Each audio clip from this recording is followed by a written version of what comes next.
Hey guys, what's up? Mrparka here for a DVD Fiends review. There's not going to be any clips because I'm going to review a VHS and it's a bit difficult to download the files, to get the files on my computer. So here we go. I think it's week 78. Had a day at work, that's why it's like last minute always. I'm sorry. This is going to be like this every Friday most of the time because I work every Thursday and Friday, so sorry. Anyways, the movie I'll be reviewing is H.P. Lovecraft's Necronomicon, Book of the Dead. I know this is probably a familiar one right here that everyone's seen. Well, the case at least. Basically, I remember this case as a kid a lot. And I actually had thought I'd seen this one, but when I popped it in, I don't think I'd seen it before. Maybe at a young age I thought, but I was wrong. Basically, it's a horror anthology, which I am a sucker for. I mean, because you got 3 tries, 3, 4, 5 tries to impress me, to make me happy. So anyways, of course, there's a wraparound story to all these. The wraparound story involves Jeffery Combs as H.P. Lovecraft, which you can't top. Basically going to a ancient library and trying to get the Book of the Dead and read through it and write the stories down and everything like that. And basically that's what happens. And you see the stories that take place. One story involves Bruce Payne and Richard Lynch in a story involving sea monsters, I know, which is kind of a popular Lovecraft thing, Dagoon. And that story is actually very well written and very, very nice, with very good special effects and very fun, and just a very well crafted story. The next story involves David Warner from Waxwork, among other things, time after time, tons of movies, you guys know him, as basically a scientist who's found the cure to live after you die. There's some great special effects at the end of that clip.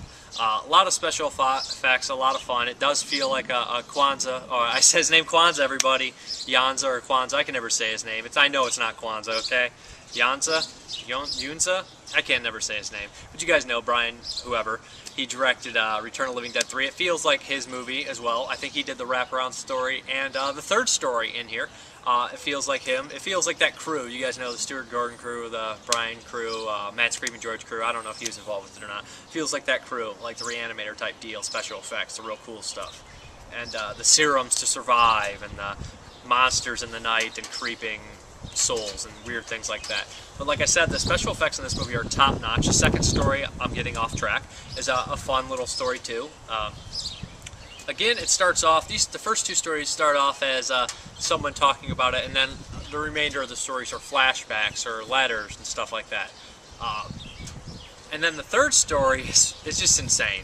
It's about a supposed serial killer who drags people into the sewers, but it's way more than meets the eye. Don Calfa is in it from Return of the Living Dead. That's Ernie Kultenberger.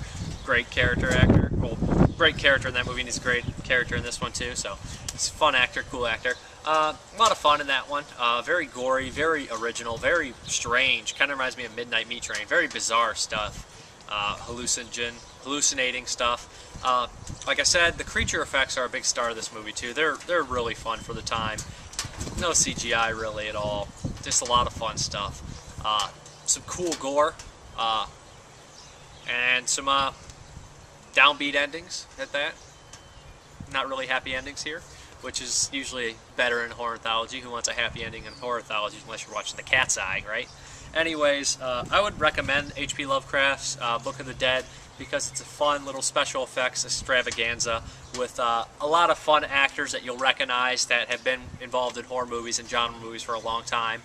It's well made, it's well written, it's just a real fun movie, and how many times are you going to ever see somebody play H.P. Lovecraft, and especially that's Jeffery Combs, which is pretty cool, with some putty on, makes himself look like a Dick Tracy character. So if you like horror anthologies, this one's a pretty top-notch horror anthology. Good story, good effects, what more could you want? Good direction. I enjoyed it. It's probably a 3.5 out of 5-star movie. Yeah.